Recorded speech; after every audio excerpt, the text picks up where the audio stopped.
ఆమోదం చేయాల్సిందిగా గౌరవ సభ్యులందరినీ కూడా కోరుతా ఉన్నాను. Now discussion on consideration of the bill. Mallareddy గారు మాట్లాడతారా? మాట్లాడండి సార్. ధన్యవాదాలు సార్, మీరు సమయం ఇచ్చినందుకు ధన్యవాదాలు సార్. చిన్న రిక్వెస్ట్ సార్, మీ తరపు నుంచి మా శ్రీధర్ బాబన్నకు రిక్వెస్ట్ చేస్తున్నా, గ్రామాలను మున్సిపాలిటీలుగా చేసినందుకు చాలా చాలా ధన్యవాదాలు. కానీ సేమ్ టైం మా ప్రజలంతా, మేడ్చల్ ప్రజలందరూ కూడా భయపడుతున్నారు సార్. ఎందుకంటే గ్రామాలను నా తను 61 గ్రామాలు ఉండే, 61 గ్రామాలను తీసుకొచ్చి మున్సిపాలిటీలలో కలిపేసారు. ఇప్పుడు నా తను ఎంపీటీసీలు లేవు, సర్పంచులు లేవు, జెడ్పీటీసీలు లేవు. దానికి ధన్యవాదాలు చెప్తున్నా. కానీ సేమ్ టైం రింగ్ రోడ్ లోపట ఈ మున్సిపాలిటీలన్నీ కూడా తీసుకుపోయి మళ్ళా జిహెచ్ఎంసీ ఎలక్షన్లకు జిహెచ్ఎంసీలో కలుపుతారని భయపడుతున్నారు సార్.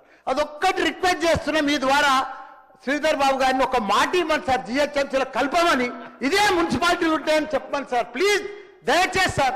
లేకపోతే ప్రజలంతా భయపడుతున్నారు సార్.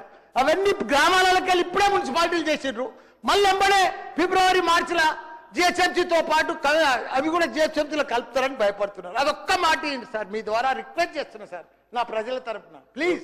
ఓకే, వివేకానంద గారు. అధ్యక్ష, 1 minute. సహచర మన సీనియర్ మంత్రివర్గ పరిషత్ మల్లారెడ్డి గారు చెప్పిన మాట వాస్తవం అధ్యక్ష. ఈ ప్రాసెస్లో ఏమవుతుందంటే అధ్యక్ష, గతంలో కూడా శ్రీధర్ బాబు గారికి బాగా తెలుసు, వారు గతంలో కూడా 90s నుంచి కూడా మంత్రిగా పనిచేశారు. గతంలో పెద్దలు మరి శ్రీపాదరావు గారు కూడా ఇక్కడ స్పీకర్గా పనిచేశారు. ఈ చుట్టుపక్కల ఉన్నటువంటి గ్రామ పంచాయతీలన్నిటి కూడా కొత్తగా 80s ఎన్టీ రామారావు గారు ఉన్నప్పుడు మున్సిపాలిటీలో చేశారు అధ్యక్ష. అయితే ఆ మున్సిపాలిటీలు అయిన తర్వాత దాదాపు 20 సంవత్సరాలు 2016 వరకు 15 వరకు చాలా ఇబ్బందికరమైన పరిస్థితులు ఉంటాయి అధ్యక్ష. అంటే గ్రామ పంచాయతీలు సడన్గా మున్సిపాలిటీలు కావడం, ఆ మున్సిపాలిటీలు అప్పుడప్పుడే సెట్ అయిన సమయంలో అప్పటికి 2 terms 3 terms ఎలక్షన్స్ అయిన తర్వాత వీటిని తీసుకొచ్చి అప్పుడు గ్రేటర్ హైదరాబాద్ కార్పొరేషన్ చేశారు అధ్యక్ష 2007లో రాజశేఖర రెడ్డి గారు ముఖ్యమంత్రి ఉన్నప్పుడు. దాని తర్వాత మళ్ళీ కార్పొరేషన్లో సెట్ కావడానికి మళ్ళీ ఒక దశాబ్ద కాలం పట్టింది అధ్యక్ష, 11 years పట్టింది. అంటే నేను చెప్పే ప్రయత్నం ఏం చేస్తున్నాను అధ్యక్ష, దీంట్లో let the municipalities get settle down. Malla Reddy గారు చెప్పినటువంటి దాంట్లో తరుణం ఏముందంటే, ఈ మున్సిపాలిటీస్లో మౌలికమైన సదుపాయాలు కల్పించిన తర్వాత అక్కడ ప్రజలలో అంటే క్వాలిటీ ఆఫ్ లైఫ్ కానివ్వండి, వాళ్ళ స్టాండర్డ్ పెరిగిన తర్వాత, ఇన్కమ్స్ పెరిగిన తర్వాత అప్పుడు కార్పొరేషన్ చేస్తే బాగుంటుంది తప్ప ఈ మున్సిపాలిటీస్ చేసి మళ్ళీ తడంగా గ్రామ పంచాయతీ నుంచి ఒకటిసారి జిహెచ్ఎంసీలో విలీనం చేస్తే ప్రమాదకరమైనటువంటి ప్రాబ్లం, ప్రజలు చాలా ఇబ్బందులు ఎదుర్కొంటారు. దాంట్లో ఏమైంది అధ్యక్ష, ఎందుకు ఈ అనుమానం వస్తుందంటే, ఒక మెమో కాపీ కూడా గతంలో నేను చదివి వినిపించాను అధ్యక్ష. యూనిఫైడ్ కార్పొరేషన్ హైదరాబాద్ యూనిఫైడ్గా చేయాలని ఒక ఆలోచన ప్రభుత్వంలో ఉంది, దీనికి స్టడీ చేయండి అని చెప్పేసి ఒక మెమో అధికారులకు జారీ చేయడం చూసాం అధ్యక్ష. అయితే అది ఇబ్బందికరమైన పరిస్థితి. మనకు జపాన్ లాంటి టోక్యో లాంటి మహానగరంలో కూడా దగ్గర 22 కార్పొరేషన్స్ ఉన్నాయి అధ్యక్ష. ముంబై నగరంలో కూడా మీకు తెలుసు, అక్కడ మన బొంబాయి మున్సిపల్ కార్పొరేషన్ తర్వాత చుట్టుపక్కల కూడా చాలా కార్పొరేషన్స్ ఉన్నాయి. ఇప్పుడు కూడా అభివృద్ధి చెందిన శాచ్యురేషన్ పాయింట్ రీచ్ అయినా నగర పంచాయతీ కూడా వాళ్ళు ఇప్పుడు కార్పొరేషన్ కలపలేదు అధ్యక్ష.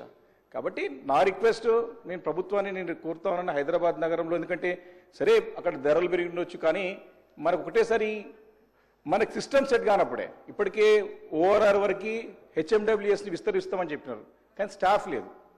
ఇప్పుడు పొద్దున కూడా మేము మా ఒక ఉపన్యాసం మా ఒక చెప్పడానికి ప్రయత్నం చేశాం. ఓఆర్ఆర్ లిమిట్ హెచ్ఎండి అని కూడా చాలా పెద్ద ఎత్తున విస్తరించారు. ఇప్పుడు ఓన్లీ 100-120 square kilometers ఉన్నట్టు ఎంసీహెచ్, తర్వాత జిహెచ్ఎంసీ 625 square kilometers అయింది. ఇప్పుడు 625 square kilometers nearly about 1400 square kilometers అయింది.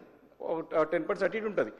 ఇంత పెద్ద ఏరియాకి మనకి స్టాఫ్ కానివ్వండి, ఇన్ఫ్రాస్ట్రక్చర్ కానివ్వండి, సిస్టమ్ సెట్ కాకుండా ప్రజలందరూ కూడా ఒక యూనిఫైడ్ దానికి తీసుకొస్తే ప్రమాదము ప్రజలకి, నాయకులకి, ఎస్పెషల్గా ప్రజాప్రతినిధులకి, ఎమ్మెల్యేలకు కానీ అక్కడ నాయకులకి ఇబ్బంది అవుతుంది. కాబట్టి దయచేసి సరే ఇప్పుడు చేసిన మున్సిపాలిటీని స్వాగతిస్తా ఉన్నాం, ఈ బిల్ని ఖచ్చితంగా everyone has to welcome it, welcome it.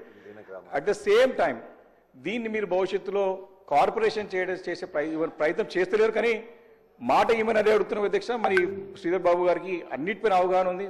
సుమారుగా వారు 3-4 దశాబ్దాలుగా వారు మంత్రిగా పనిచేసే అనుభవం ఉంది. దానికి తోడు రంగారెడ్డి జిల్లాకి మన జిల్లాకి ఇన్ఛార్జ్ మంత్రి కూడా గతంలో పనిచేసింది, ఇప్పుడు వారు ఇన్ఛార్జ్ పనిచేస్తారు అధ్యక్ష. కాబట్టి విలీన గ్రామాలు ఇవన్నీ కూడా ఉన్నాయి. కాబట్టి వారు పెద్ద దీన్ని ప్రజల దృష్ట్యా ఆలోచన చేసి స్టేక్ హోల్డర్స్ని కూడా అభిప్రాయం తీసుకుని అవి మామూలుగా తీసుకుంటారు తప్ప అది అది ఏంటంటే చెప్పగానే చేస్తారు కానీ కార్పొరేషన్ మాత్రం దయచేసి యూనిఫైడ్ కార్పొరేషన్కి మాత్రం దయచేసి మీరు ముందుకు పోవద్దు. దానికి మీరు దయచేసి మాట ఇవ్వాల్సిందిగా మా మల్లారెడ్డి అడిగినట్టు నేను కూడా రిక్వెస్ట్ చేస్తున్నాను అధ్యక్ష. Thank you.